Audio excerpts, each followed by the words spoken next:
most civilized people are out of touch with reality because they confuse the world as it is with the world as they think about it, and talk about it, and describe it. For on the one hand, there is the real world, and on the other, a whole system of symbols about that world which we have in our minds. These are very, very useful symbols. All civilization depends on them. But like all good things, they have their disadvantages. And the principal disadvantage of symbols is that we confuse them with reality, just as we confuse money with actual wealth. And our names about ourselves, our ideas of ourselves, our images of ourselves with ourselves. Well, the first thing I think you need to understand is that these people that you're comparing yourself to, you don't really know very well. What that means is that you see their shiny outside, but you don't see the reality of their life. You know, maybe you're in California and see someone speeding down the road in a convertible Porsche, and you think, oh man, what a lucky bastard. And the truth of the matter is that he's thinking about wrapping his expensive sports car around the next cement pillar that he comes close to. You know, you can't tell, and people have hard lives, and even people who are comparatively fortunate have hard lives. And so the ideal that you're observing that makes you jealous and resentful is in large part an illusion that's created by your own mind. My number one competition is me. It's always you versus you. You got to be the one to get up every morning, be disciplined, put in the consistent daily hard work, because that gains success. No coach, no trainer, no mentor, no boss can do it. You versus you. In order to have unbelievable choice and options in your life, in your pursuit of your dream, you must eliminate them. You must shrink your focus down to one thing, one business, one focus at one time, and master it and get great at it for an extended period of time.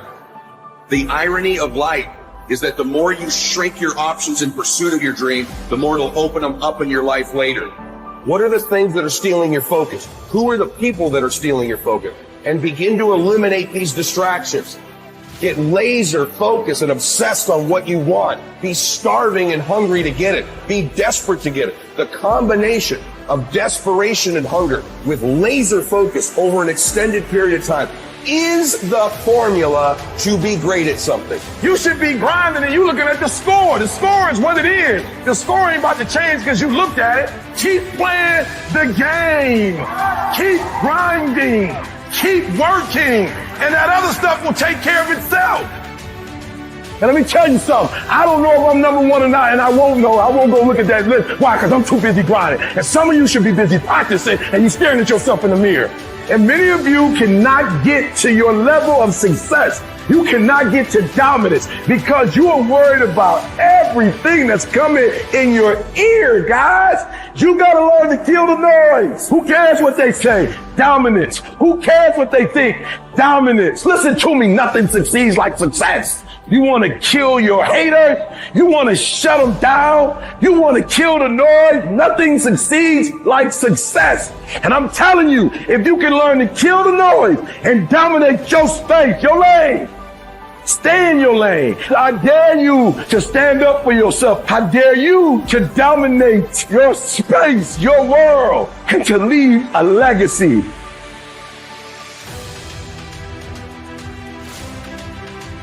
The things you think about determine the quality of your mind. If somebody handed over your body to a passerby, you would be furious. But that you entrust your mind to anyone who happens to be at a certain place, where if he scorns you, he can confuse and wreck you, don't you feel shame for that?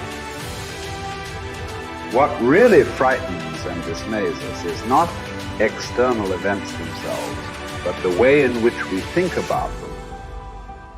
It is not things that disturb us, but our interpretation of their significance.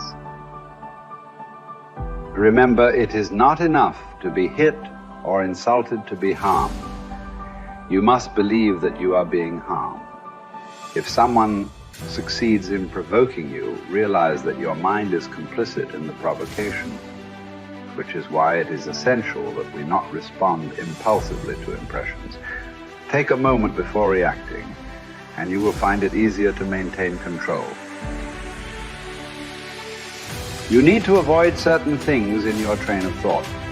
Everything random, everything irrelevant, and certainly everything self-important or malicious. You need to get used to winnowing your thoughts so that if someone says, "What are you thinking about?" you can respond at once, and truthfully, that you are thinking this or thinking that.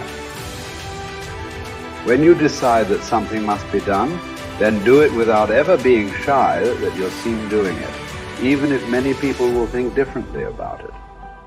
Because if you're doing something that's not right, avoid doing it.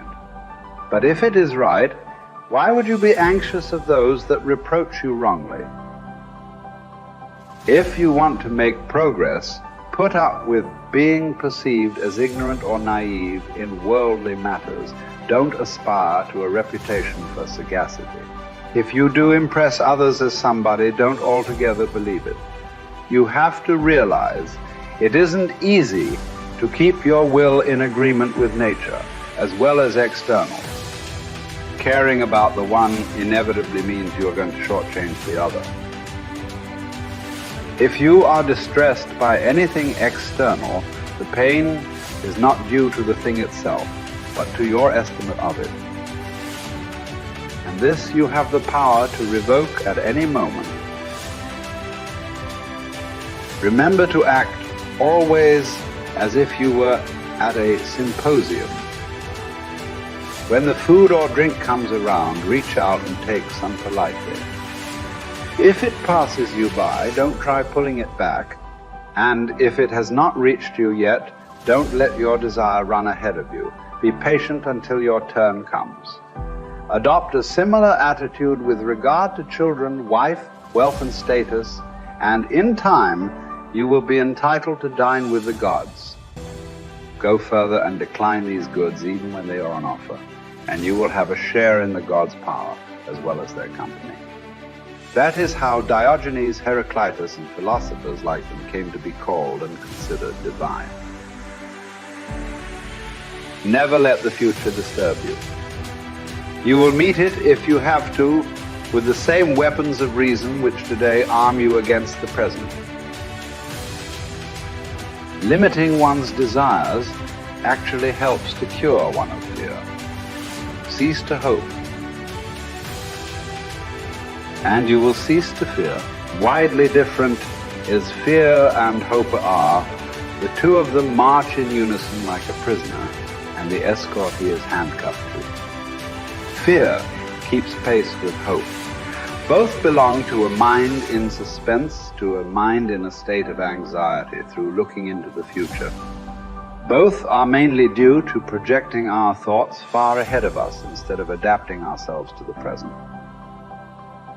For what prevents us from saying that the happy life is to have a mind that is free, lofty, fearless, and steadfast?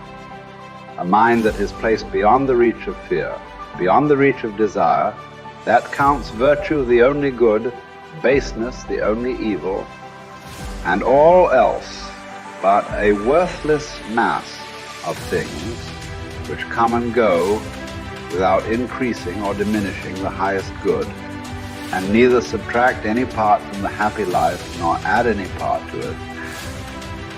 A man thus grounded must, whether he wills or not, necessarily be attended by constant cheerfulness and a joy that is deep and issues from deep within, since he finds delight in his own resources and desires no joys greater than his inner joys. Remember two things. One, that everything has always been the same and keeps recurring, and it makes no difference whether you see the same things recur in 100 years or 200, or in an infinite period. Two, that the longest lived and those who will die soonest lose the same thing. The present is all that they can give up. Since that is all you have, and what you do not have, you cannot lose. My advice is really this.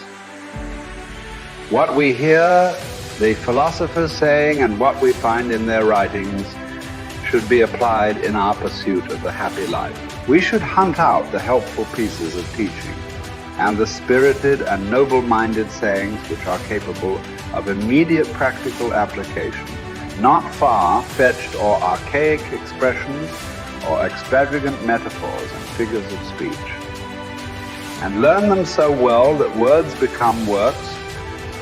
No one, to my mind, lets humanity down quite so much as those who study philosophy as if it were a sort of commercial skill and then proceed to live in a quite different manner from the way they tell other people to live.